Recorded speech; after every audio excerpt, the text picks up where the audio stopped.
Muy bien amigos, muy pero muy bienvenidos. Esto es Verdad y Vida y hoy estamos con un invitado de lujo desde Quito, Ecuador.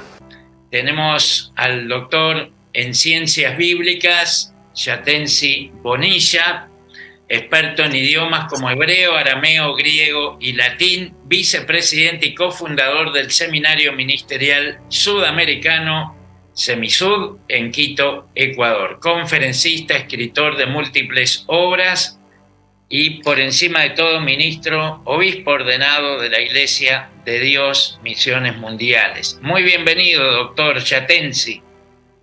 Un gusto, mi amigo Freddy. Hoy a los años que estamos juntos para tener un lindo programa y qué bueno y saludarlo desde Ecuador, Freddy, a usted, a su familia y a la Iglesia de Dios en Uruguay. ¿Cómo está el clima por la mitad del mundo?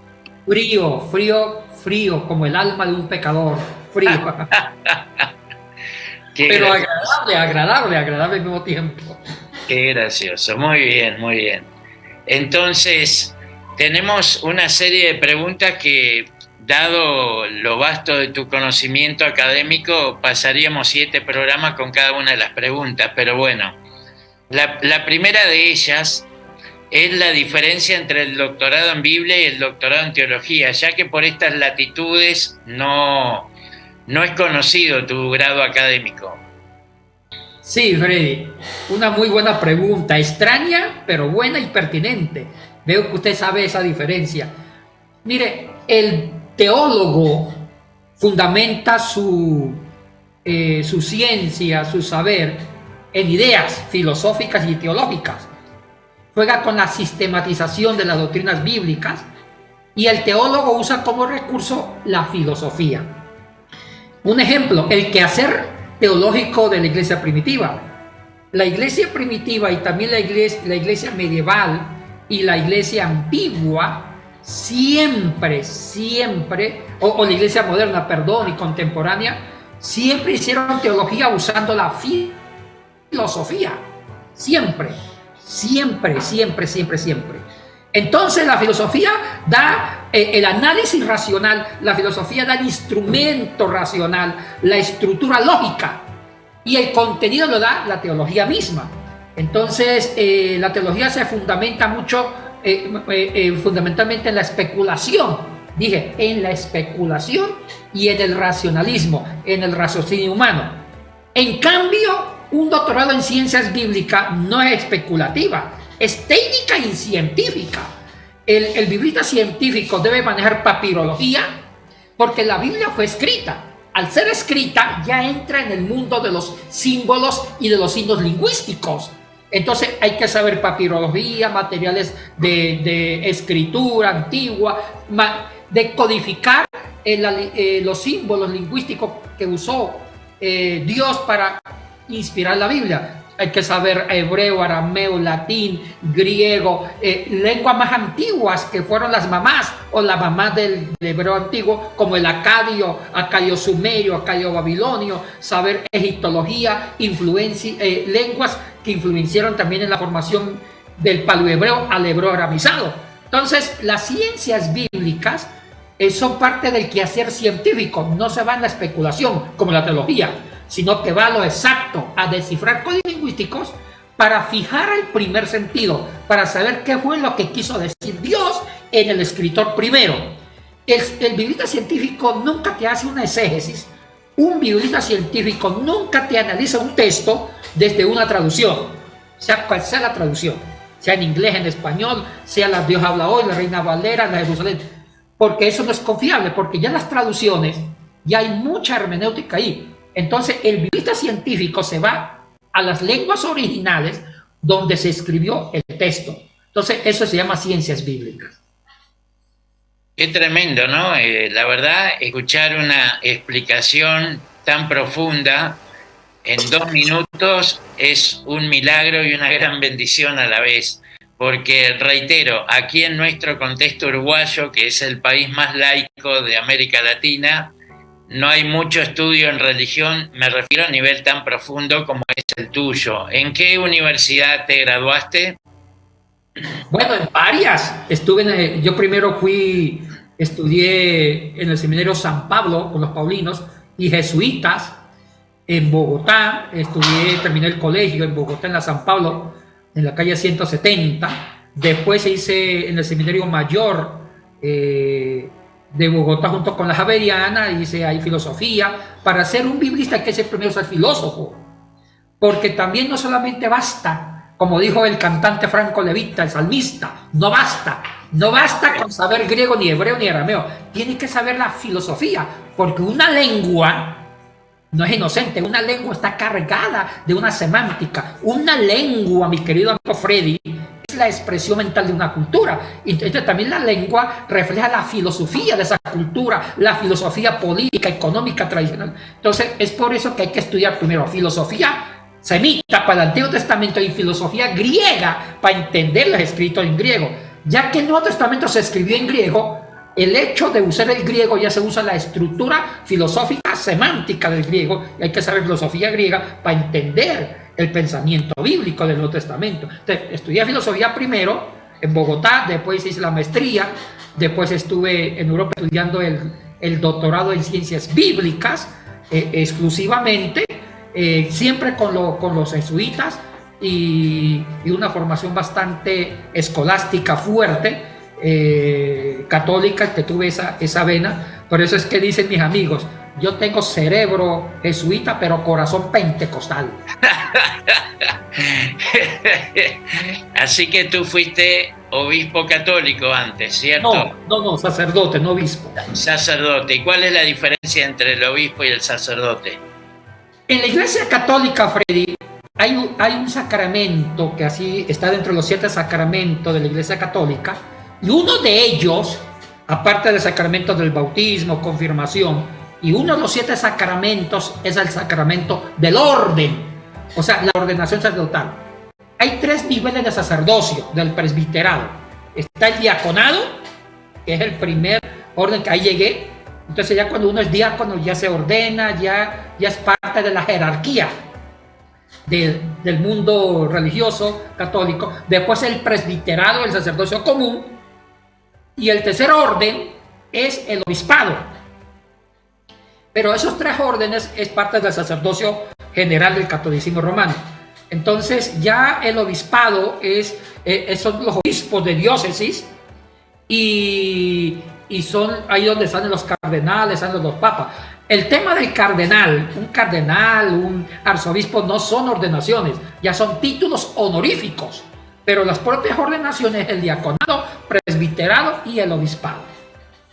Bien, ¿y qué te llevó a cambiar de denominación, digamos? Bueno, es la pregunta fuerte. Muchos bautistas, luteranos de las iglesias históricas, amigos míos, me dicen, ya dice, usted vino de un mundo académico rígido, del sacerdocio, de los paulinos, los jesuitas, ¿y cómo es que se hizo pentecostal? Que es la otra cara de la moneda.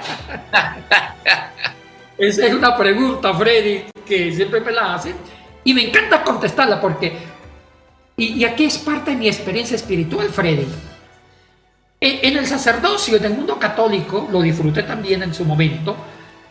Uno iba a una liturgia, a una misa, y a veces en mis últimos años era aburrida, porque uno sabía qué iba a pasar después de 5 minutos. Todo estaba dentro del misal. Las misas son ritos fríos, estructurados y rígidos. Uno ya sabía lo que tenía que decir en los próximos 10 minutos, cómo concluir la misa, y descubrí que espiritualmente me estaba enfriando, porque cuando yo quería que Dios me sorprendiera en la misa, que Dios me dejara algo nuevo, pero ya la misa, la liturgia y la misa para mí, ya estaba rígida, estructurada.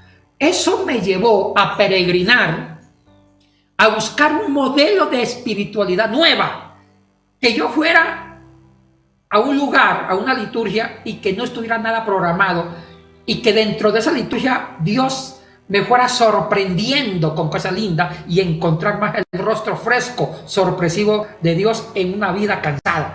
Y lo encontré en el mundo pentecostal. Una de las cosas que me encantó la espiritualidad pentecostal, y usted lo sabe, Freddy, uno va a un culto pentecostal y uno no sabe qué va a pasar. Eso me gustó.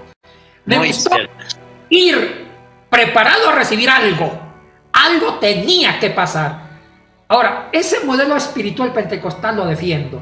Porque cuando uno elabora un culto, trabaja una liturgia, es sistemática, rígida, como pasa también con las iglesias históricas, han caído en esa trampa, como pasa con el catolicismo, uno como que no disfruta la liturgia. Lo lindo es ir a una liturgia donde no haya mucha programación y dejarle que el Espíritu haga algo. Eso me cautivó. Claro que tampoco hay que creer, hay que caer en el otro, tampoco en el desorden, porque a veces hacemos cultos muy desordenados que también daña. Entonces, hacer cultos muy inteligentes, que haya una programación básica, pero también haya un tiempo de que Dios te sorprenda. Correcto. Sabes que por estas latitudes mucha gente cree que la iglesia pentecostal salió de la iglesia católica, por eso de la reforma protestante, todo ese proceso en los últimos 5 siglos. ¿Es así? ¿Cuál fue primero? ¿La iglesia católica o la evangélica? ¿Qué se puede decir al respecto? Bueno, diremos una gran realidad. La iglesia siempre fue evangélica. Correcto. Desde el origen, desde la Biblia. O sea, no nos podemos, un grupo religioso, una denominación, no se puede adueñar de una patente. Esa patente de evangélica, eso está en la Biblia. ¿Qué es evangelio? Evangelio en el griego, 2 raíces. Eu significa transformación, viene del verbo eurisco, encontrar algo que transforme la existencia humana, espiritual, psicológica, emocional, física, etc. Y ángelos es dar un mensaje, viene la palabra ángel, de ángelos. Entonces, evangelion en el griego, ya que evangelio es una transliteración directa del griego, sería dar un mensaje que transforma toda la existencia humana. Todo el Nuevo Testamento es evangelio puro, porque Dios en Cristo Jesús está proclamando una transformación a través de parábolas, a través de milagros. Entonces ya el Nuevo Testamento es evangelio. La iglesia primitiva era evangélica, porque transformaba, proclamaban un querigma, proclamaban un mensaje que transformaba, cambiaba vidas. Entonces, decir que solamente son evangélicos después de la reforma, eso es una mentira. La iglesia primitiva ya fue evangélica y fue cristiana. Entonces, lo que tenemos que hablar son diferentes movimientos. Ahora, la iglesia era una sola, la iglesia primitiva, aunque cuidado, tampoco no quiero ser muy ingenuo, ya habían divisiones en la iglesia primitiva, sí. Habían 3 grupos. Estaba la iglesia judía, la primera iglesia judeo-cristiana que nació en Jerusalén, donde se escribió el Evangelio de Mateo. Está la iglesia gentil, de habla griega, que ya empezaron a diferenciarse. Y ya habían pugnas entre la una y la otra. La iglesia judeocristiana quería mantener tradiciones judías como la circuncisión, y la iglesia gentil griega quería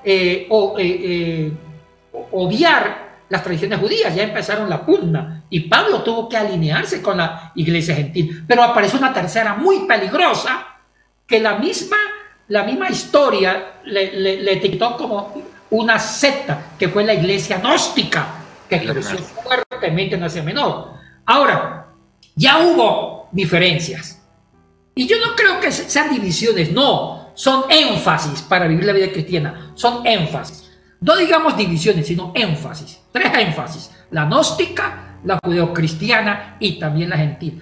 Después, en el siglo IV, ya con Constantino y con Teodosio, que fue el que fundamentó el cristianismo como la religión del imperio, no fue Constantino, sino Teodosio, ya hay ahora 2 iglesias grandes. La iglesia de Occidente, la lengua era el latín, y la iglesia, y el centro era Roma, y la iglesia ortodoxa, la iglesia oriental, con patriarcados en Constantinopla, Alejandría, Jerusalén. Entonces ya se fue dividiendo.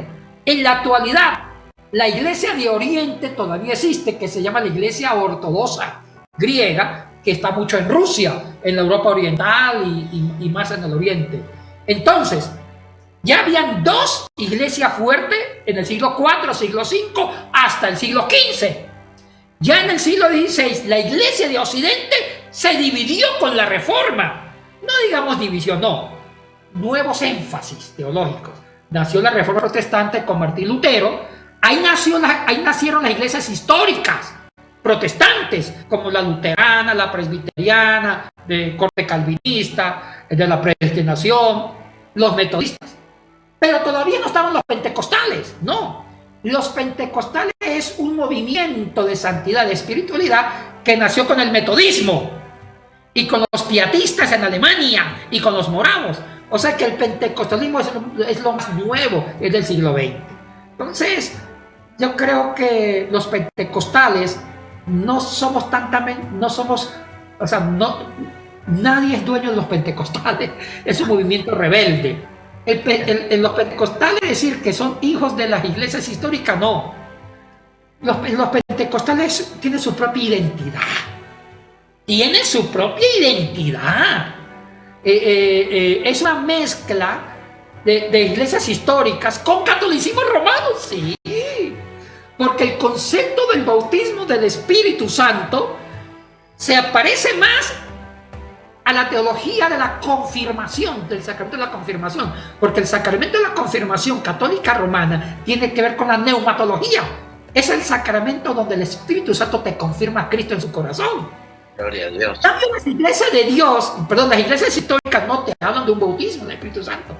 Eso lo habla el catolicismo. Es increíble. Entonces, el pentecostalismo tiene su propia identidad, donde toman ideas teológicas muy fuertes de las iglesias históricas, también de la iglesia católica. Entonces, decir que el pentecostalismo es exclusivo de las iglesias protestantes como un hijo, no.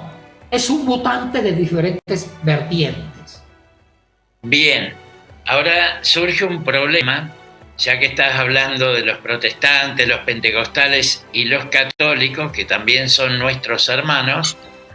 ¿Qué pasa con la Virgen María? ¿En qué momento divide al cristianismo la veneración, la oración, etcétera, etcétera? Que bueno, ahí se genera un punto donde se bifurca el cristianismo, ¿no? Mire, este es un tema muy delicado.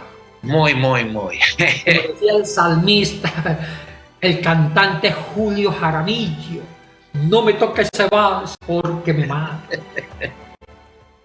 Ahora, el tema de la Mariología es un tema muy espinoso, que eso fue lo que fundamentó la división entre protestantes y católicos. Correcto. Ahora, vamos a una antropología. Yo sé que este programa es muy académico y vamos a hablar de academia. En todas las religiones antiguas, antes del cristianismo, siempre se concebía en todas las religiones un par de dioses, una parejita divina, un dios macho y una diosa hembra, siempre. En todas las religiones. Siempre había un dios Osiris del sol con su hembra, con su esposa Isis. Siempre había un dios Zeus con su hembra, con su esposa Hera y con otras diosas que él tuvo relaciones. Siempre había un dios Anú con su mujer Istar. O sea, en todas las religiones antiguas, antes del judaísmo inclusive, se concebía la divinidad como una forma de entender la fertilidad. Hay que entender que el origen de una religión es una forma de supervivencia natural, de sobrevivencia natural. Siempre. Recordemos el origen de una religión y vamos al mundo más antiguo, el hombre primitivo. Estaba el hombre y veía el sol que te quemaba, veía la luna que te alumbraba de noche, veía agua, veía grandes sequías, la muerte, pestes, enfermedades. Eso se le salía de sus manos. O sea que habían fenómenos naturales que el hombre antiguo no entendía, pero quería dominarlos, porque siempre en el corazón del hombre, en su psicología, siempre el hombre ha querido imponerse sobre la naturaleza. Eso es importante. Siempre el ser humano ha querido imponerse sobre la naturaleza y usar la naturaleza para su convenio o intereses. Entonces, como no sabía de ciencia, no tenía los aparatos científicos para entender las leyes naturales, ¿sabe qué hizo? Elevó los fenómenos naturales incomprendidos como el sol, la lluvia, la muerte, lo elevó al rango de Dios. Al elevarlo al rango de Dios, le hizo culto a ese dios sol, a esa diosa luna, para con el culto usar el rito. Y el rito es una forma de control. Oh, interesante, cuando uno estudia la fenomenología de las religiones, hay un dato inconsciente de la psicología humana, que todo culto es tratar de coquetear con la voluntad divina y agradar a Dios para que Dios gire en torno a mi favor. Ese cuento está desde el origen de toda religión, por favor. Entonces, observe que las religiones antiguas, todos los dioses eran fenómenos naturales, todos. Un dios sol, una diosa luna, hasta en las culturas precolombinas, porque era el instinto humano de que los dioses fueran fenómenos naturales para controlar la naturaleza. Pero aquí hay algo que quiero ya apuntalar a su buena pregunta. Todo eso estaba asociado a la supervivencia, a la fertilidad, porque tenían que comer. Ellos no vivían de la ciencia, tenían que vivir de la naturaleza, de la bondad de la tierra y de los ganados para que parieran becerros, vacas, lo que fuera. Entonces, las religiones antiguas trataban de asegurar la fertilidad para asegurar la comida. Y es por eso que la concepción de los dioses era un dios macho con una diosa hembra. La diosa hembra significaba la tierra, la asociación de la hembra con la tierra y el macho con la semilla. Siempre había una parejita. Dios Padre, diosa Madre, Dios Sol, diosa Luna, siempre en todo. Viene el judaísmo, y uno de los más grandes aportes del judaísmo fue que cambió esos parámetros en un proceso. Bueno, ya como que desmitologizó, separó la figura de Dios trascendente con las figuras divinas naturales, lo separó. Ese es un aporte genial del judaísmo, pero en un proceso. Y el cristianismo heredó eso. Entonces, el cristianismo ya tiene un solo Dios, Dios en Cristo. Pero llega un momento en la historia de la iglesia que fue más grande el palpitar de la antropología de la religión. Dije antropología de la religión, porque toda religión es una proyección humana. Entonces, en un momento de la iglesia medieval dicen, bueno, pero necesitamos la diosa hembra. Y se fue construyendo el mito sobre María, ¿sí me entiende? Para que volviera a coincidir Dios hombre, diosa hembra, como una forma natural de concebir una divinidad en base a lo macho y a lo femenino.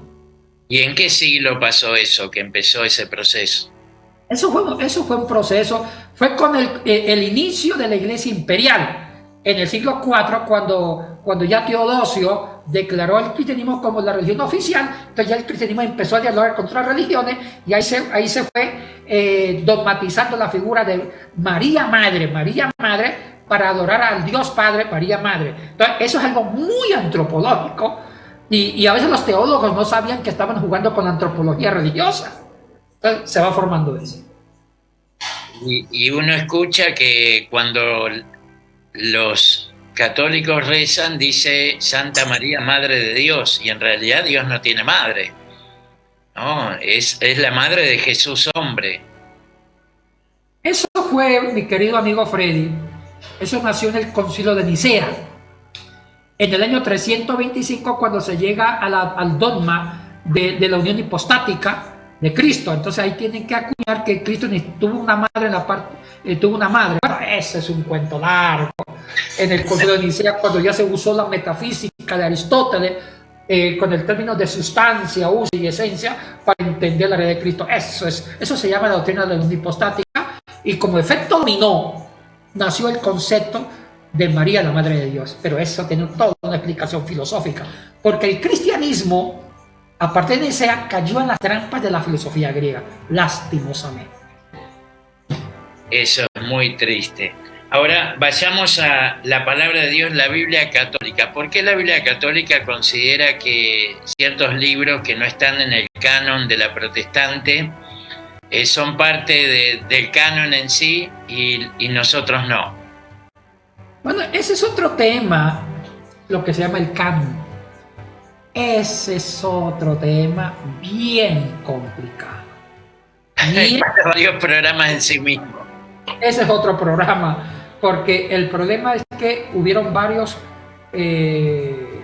canon en la historia. En el Antiguo Testamento hay dos cánones. El canon alejandrino, en el año 250, cuando se traduce las escrituras sagradas judías del hebreo al griego, ellos usaron otros libros para traducir, donde se incluyó Macabeos, Eclesiásticos, Sabiduría, etcétera, etcétera.